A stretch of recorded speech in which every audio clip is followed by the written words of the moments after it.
5 on your side at 6 starts now.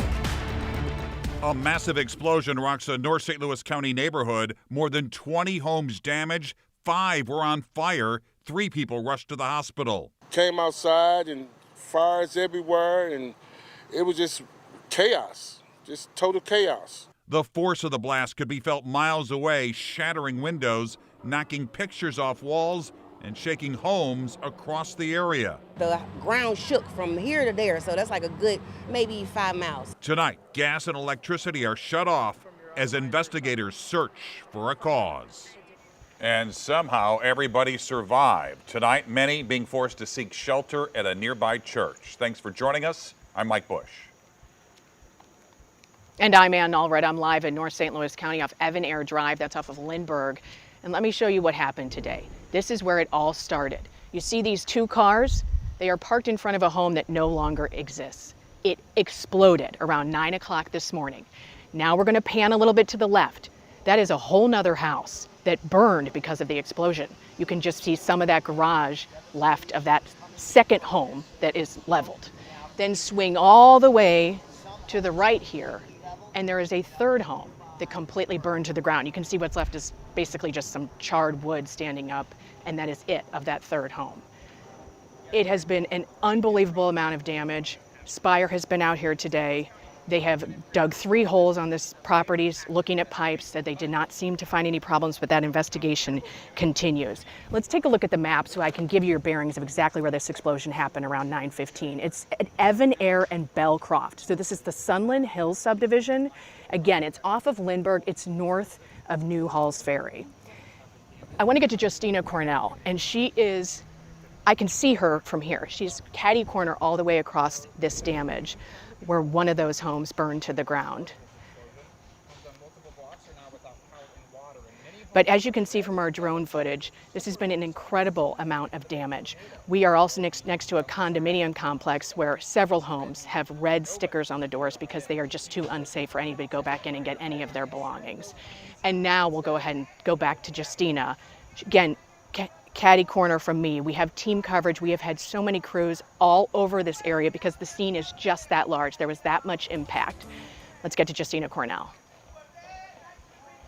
And I'm going to move out of the way because the images speak for themselves. Photographer James Merriman is going to push in because from this vantage point, you can see the basements. That is how leveled this home is. Now we're going to kind of push back out to show you a little bit more of the damage out here.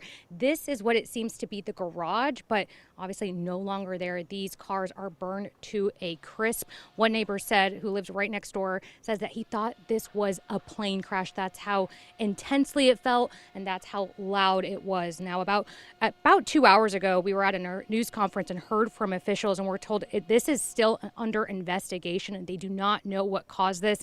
Again, we know more than 20 homes, including condos, are damaged, and 90% of those homes are taped with a red tag, which means those homeowners are not allowed back inside their homes. This morning, when the first pumper arrived, 5 homes were on fire, and now 2 homes are leveled. We've learned 3 people were hurt and taken to the hospital. I asked how they were doing. They couldn't share an update at that time, but said those 3 were conscious when they left the scene. I'm told all 3 lived in different homes. Now, the biggest message from today's news conference is to avoid the area. We've learned a shelter at St. Angela Mercy has been set up by the Red Cross. So first thing, we just want to make sure that we can have recovery efforts for our residents. We want to take care of them. That's the first thing that we need to do. We'll allow bomb and arson to continue their investigation, but we're going to be working on making sure our residents have a safe shelter, food to eat, and toiletries, the things that they need. That is our concern. Now, if you need any help, you can call 1-800-RED CROSS. And if you're wanting to donate and help anyone that's been impacted, you can also donate items to the Blackjack Fire Department. They're collecting multiple items, including water. Reporting live, Justina Cornell, 5 on your side. Justina, thank you. There's so much debris. As you said, the field is so wide, and you can tell what came from the exploded house because this is not burned. There is wood splintered all over this place, and the ones that aren't burned are from the exploded house. The other 2, all that wood is burned. There are roof tiles everywhere. Our Megan Kernan has been here since this morning, and she got some pretty incredible video to show us of what exactly happened. Megan. Yeah, and the homes here on Cordon Drive back up to where the explosion happened. The shock wave damaged many surrounding homes, including this one. As you can see, the garage door is knocked off its tracks. Windows and doors were blown out, and there's cracks in the foundation. And the backyard is littered with debris because you can see the house right behind here has been leveled. Now let's show you this dramatic security camera footage of the exact moment the explosion happened.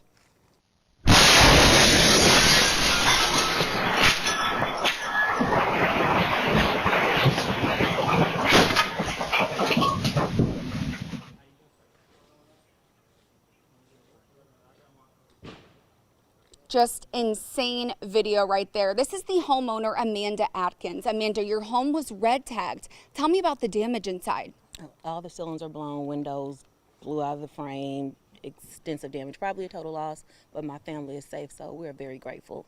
And you guys have somewhere to stay tonight? We're going to be in a hotel tonight while we figure things out.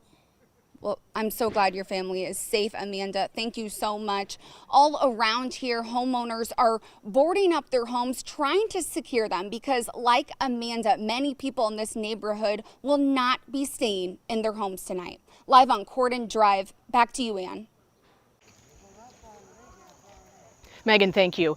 I want to give you an idea of where I'm about to toss to Annie Krall, who is talking about Spire crews. She's monitoring them all day. She is at a condo complex about 50 feet behind my camera on Candlewick Drive. Annie? And that's right, and the rebuilding process somehow has already started. In the last 30 minutes, we showed you those broken windows. Well, you can hear behind me, we're trying to board them up. The work behind me is because of the shock wave from that explosion. It was so forceful a couple hundred yards away that the windows were knocked out of a home here. We were able to speak to neighbors in this area who say that they had family members inside some of those damaged homes. There was a fire that was started because of the explosion, and they were inside. Now, neighbors have been telling us it was a typical, normal Monday morning up until they started their workday at home and they thought a car hit the side of their house. That's how loud the boom was this morning. Ashley Roberts' sister was inside her home and it was badly damaged in the explosion. She said her sister and her children were inside when their roof started to cave in. People who live in the impacted area couldn't help but be emotional looking at all of this extensive damage. And I'm just so grateful that she and my niece and nephew, they're all fine. So that's what matters most. Everyone is safe. My door shook and my bells on my door shook. And I said, oh my God, is it an earthquake? And then my goddaughter texted and said, did you feel the boom? And I called her and I said, yes, I felt it. I looked outside and there was nothing. And then I looked outside and I started hearing the fire trucks.